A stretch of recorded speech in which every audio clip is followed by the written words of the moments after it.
Well, welcome inside to another edition of One Leg Up with Alex Garrett. And with me now is someone who I met at the Nassau County Games for the Physically Challenged. You might know the name Busani, the brand Busani Mobility. Well, I got to welcome Dan Bussani, the man whose family is behind the name, and he continues on the Busani legacy. And right off the bat, Dan, thanks for joining. And what makes Busani one leg up in transportation, if you will?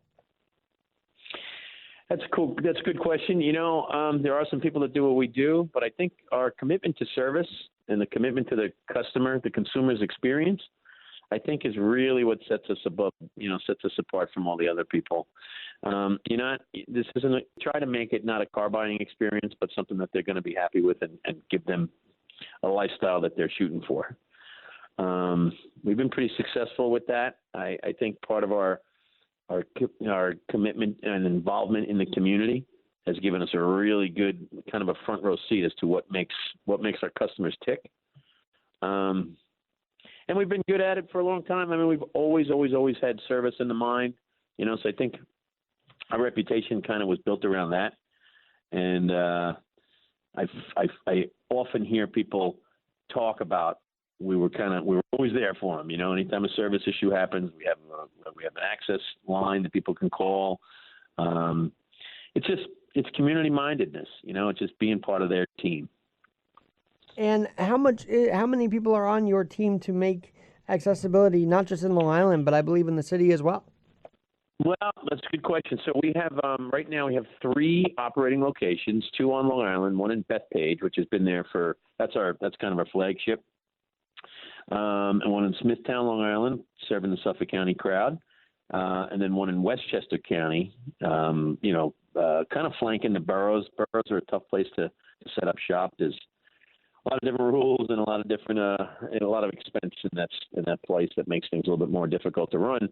But I think the thing is our locations, as far as staffing goes, we have about 40 people.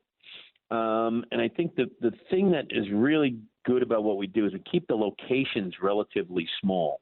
We really enjoy the consumers having a family-like orient. It's a family-style place. You walk in, everybody knows somebody's name. It's not new faces all the time. It really makes people feel comfortable when they know the people that they're talking to. They know who they're talking to over the telephone. They know who's working on their cars. So, and we are working on expanding our business into the Mid-Hudson Valley, into Kingston, New York. There's a pretty big void up there. We hear a lot of clients kind of have to drive quite a way to get some service. So we're working on building a team for that area too. All right. I know that you just mentioned, it's not an easy test. It's tough accessibility almost everywhere, and that is because Lyft and Uber are not always accessible. They try and pride themselves on it, but they're really not in the outer boroughs. So Busani Mobility fills that void, doesn't it? Yeah, Lyft and Uber, that's an ongoing struggle. It took New York City and the TLC a lot of time and a lot of lawsuits and newscasts and all kinds of things to try to make Uber and Lyft recognize the disability community. And it's slowly doing its job. It's not where we all want it to be, but when that mass transit and when those things and like the Accessorize and all the programs that were intended to help disabled, there's just not necessarily the sense of immediacy, independence. You still, even though you can dial somebody and they show up at your house, it's just still not. It's not at the consumer's time frame. You have to wait. You're still kind of reliant upon somebody else, and we still find that owning your own car, having access to your own vehicle, has far and away made the lives of the disabled community better. And what inspired you to start this? Because Busani is pretty much a huge name in the adaptability world and disability transportation world. Is it family, or what got you started with Busani Mobility? Well, my dad actually started a business. It's kind of a cool story. I'll try to give you the abridged version. He was in the service in the Army in the 60s during Vietnam era. He suffered a broken arm, had to go into the hospital for a couple of weeks, And while he was in the hospital in Germany, there were a lot of servicemen were being brought back to the hospital that he was in with some pretty severe injuries. They got hurt in Vietnam, and they shipped him back to Germany for them to recover. And after, and at that point, he told me when I was a little kid, he's like, I remember seeing these guys come back into the hospital, and I'm like, what in the world? How are these guys going to get back into their livelihoods, into their life when they get home? So, that was a thought that he had, and he told me about it. And then part of the story goes, he got, discharged from the Army, went back into his life, and he got into the front end business. So he was a car guy, changing brakes and transmissions and tires and that kind of stuff. And so he was somewhat familiar with the automotive industry back in the 70s. And then a family friend had joined a law practice, and the partner in the law practice had post-polio syndrome. And he used hand controls. And the only place that he could get his hand controls was in New Jersey. So he said to my father, he says, John, you're missing an opportunity here. I have to go all the way to New Jersey for these hand controls to be installed or adjusted or whatever. He says, why don't you call this guy and go and see if you can do it? So he did it. He got taught how to use hand controls. Then he began installing hand controls in people's driveways. He'd take his car, he'd drive to their home. My mother would answer the telephone and schedule appointments, and my dad would be out installing hand controls in the people's driveways, in their car, in their driveways, at their house. That was in the 70s, in 74. Fast forward, every couple of years, the word of mouth just kind of made it all happen. And, in 1980, he bought a building. In 1996, he bought another building. And then in the 2000s, we expanded. We sort of built the business up on that.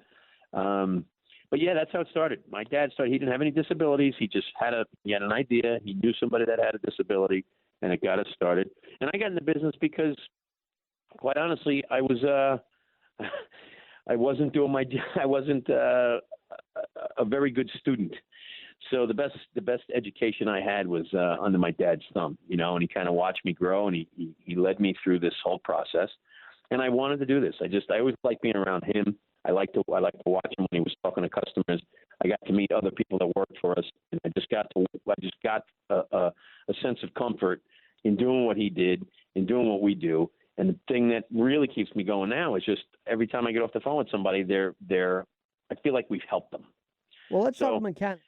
Let's talk mechanics, because obviously you saw your dad make these mobility vehicles for people with disabilities, and the evolution of the mechanics. You've seen that too. Oh, to say the very least. When I first started, I got into this pretty much right out of high school, and then of course I was around it ever since I'm a little kid. The business is actually older than I am. But I started working here, and we were welding. It's a big weld shop at that point. It was a very dirty business. It was all full-size Ford vans.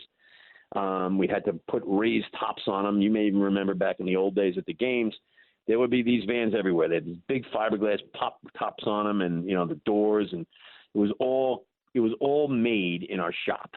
And it took a long time. Nothing was the same twice. I mean, we worked hard at it, but, everything was kind of a little different. And then it started to go the minivan direction. And then the minivan started to get onto an assembly line.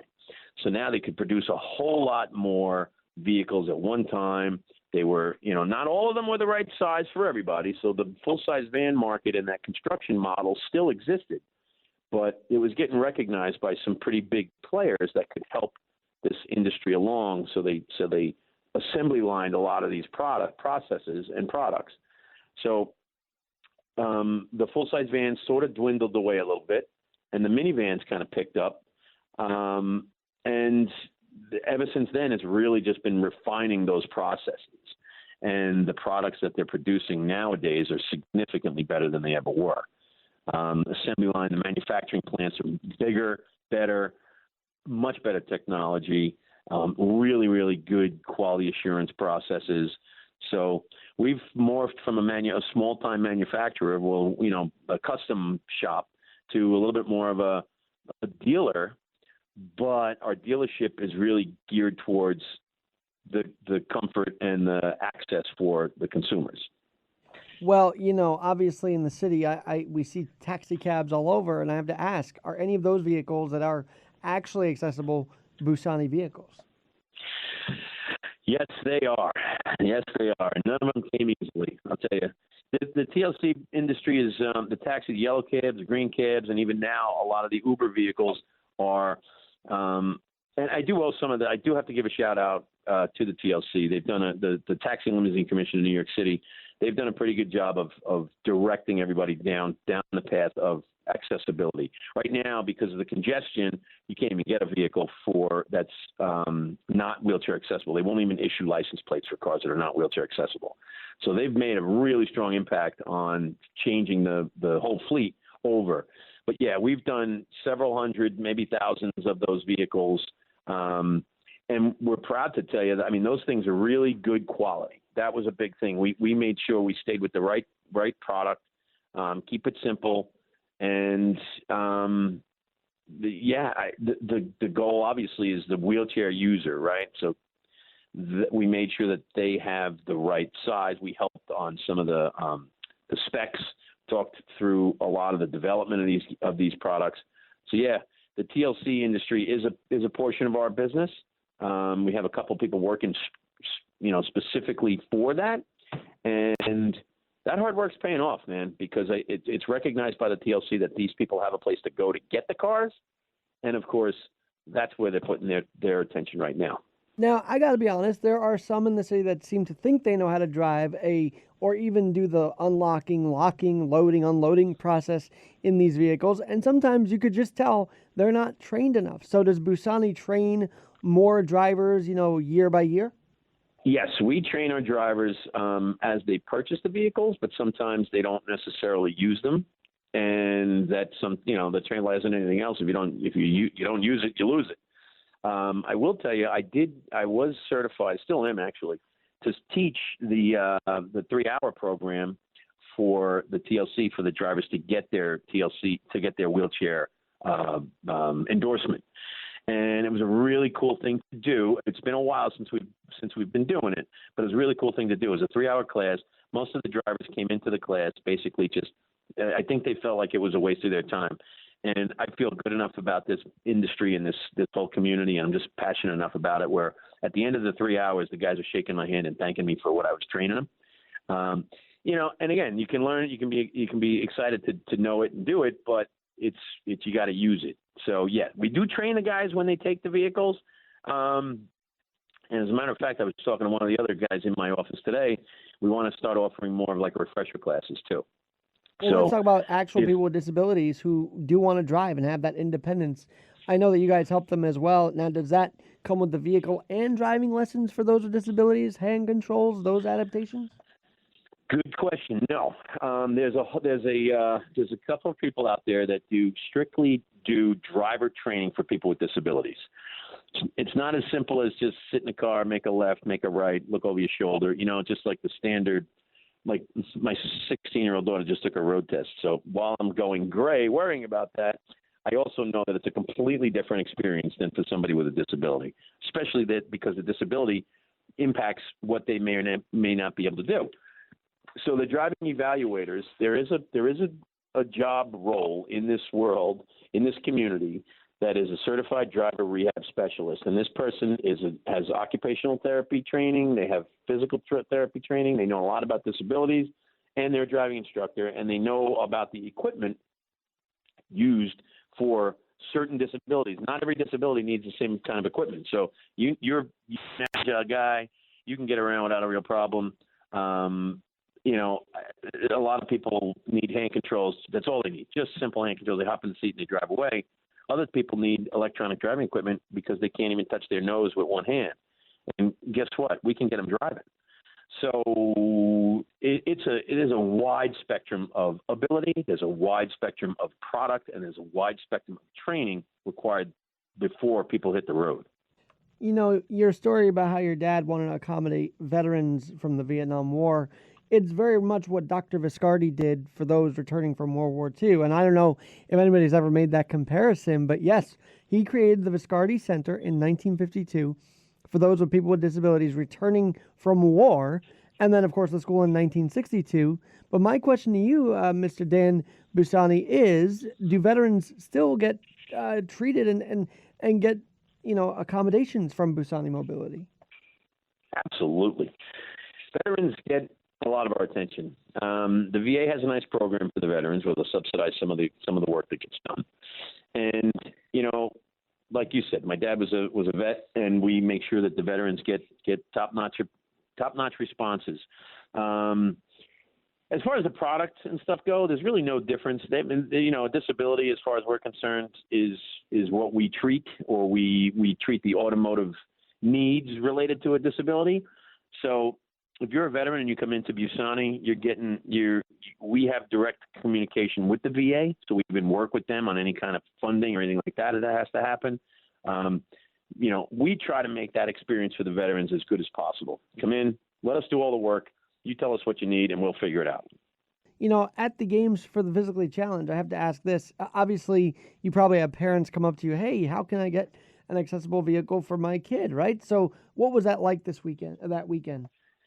Yeah, you know what? Yes, you're absolutely correct. I volunteer at the table tennis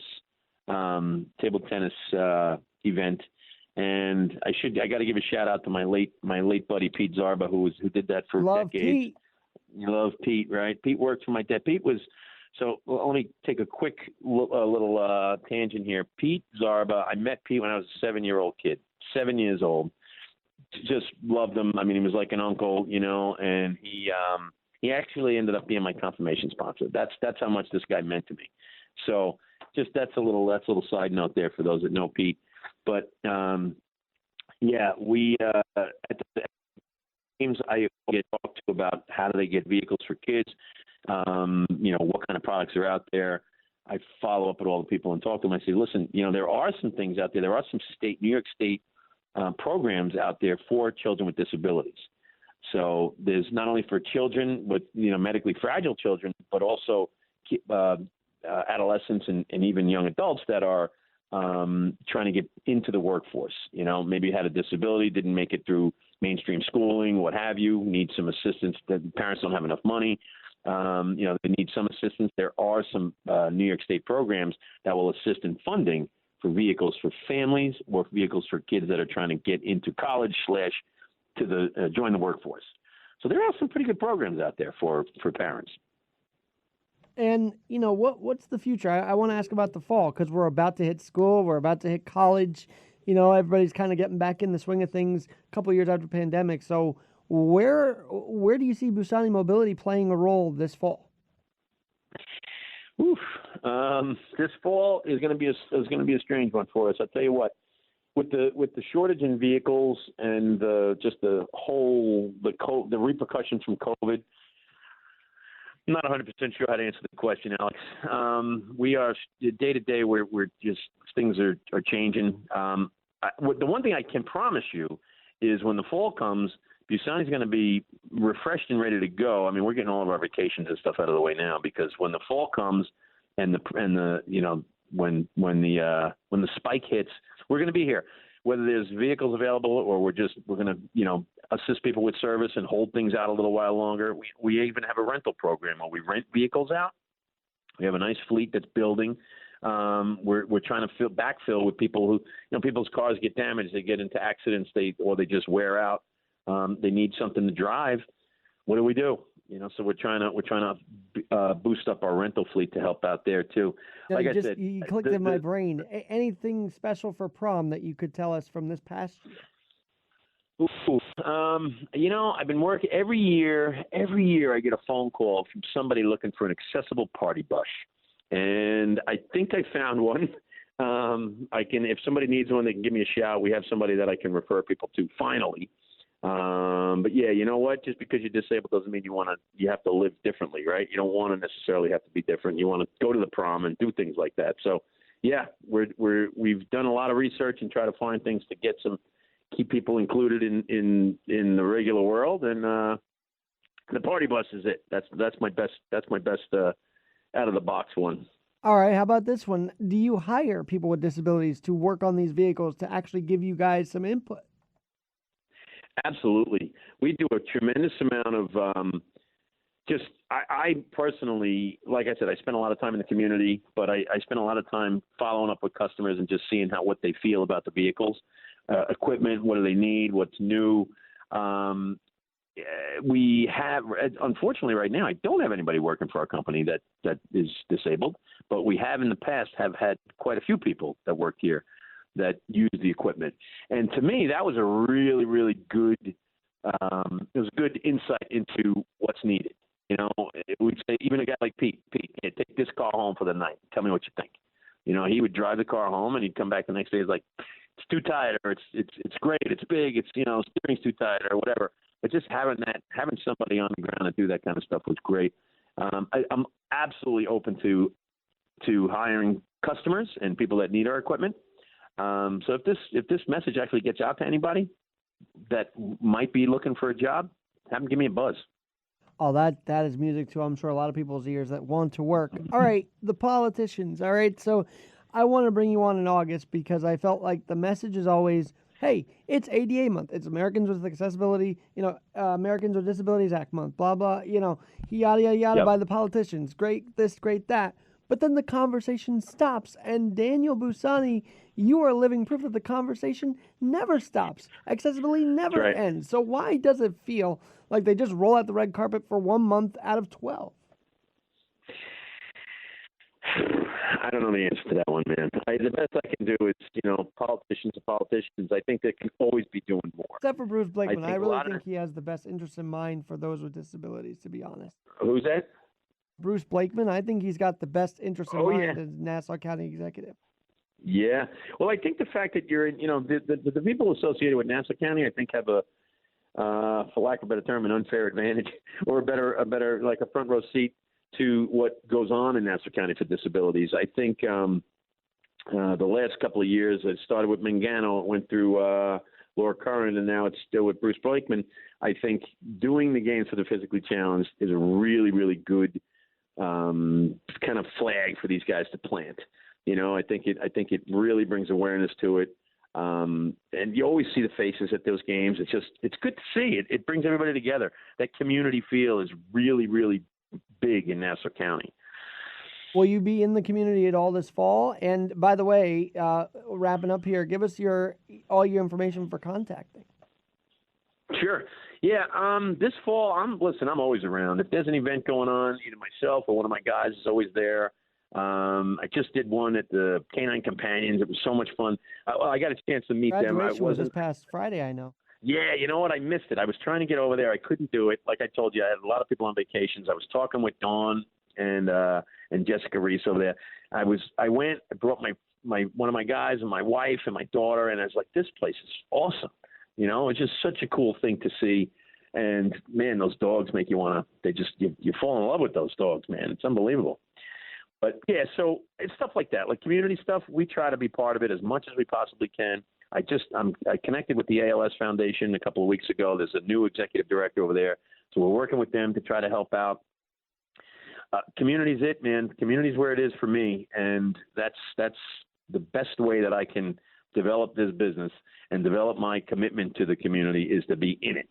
And I took that. That was kind of a message that Pete taught me as a young kid. He was always around. Everybody knew him, and it not only did it help the customers, but it helped him. So I feel like that's the one thing that I can bring to this industry is some face time for the community. It's the best I got to offer.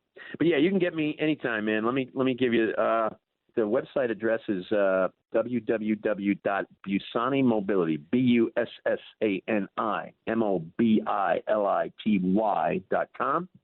And like I told you, we have the 3 locations in Bethpage, Smithtown, and Mamaroneck. Soon to have one in Kingston, New York. And let me give you our phone number. It is, I'm taking it right off the website, 888-379-4709. Once you get into that number, you can find anywhere you want to go. You can get to the individual locations. Check out the website. We have a little chat room there. We have all the vehicles on there. And you can get me direct. You can get me at dbussani@wegetyouthere.com. That's my email address. Good to hear your voice. Thanks for including me in this. Let's talk soon. I'm Alex Garrett, where, of course, we're always adapting.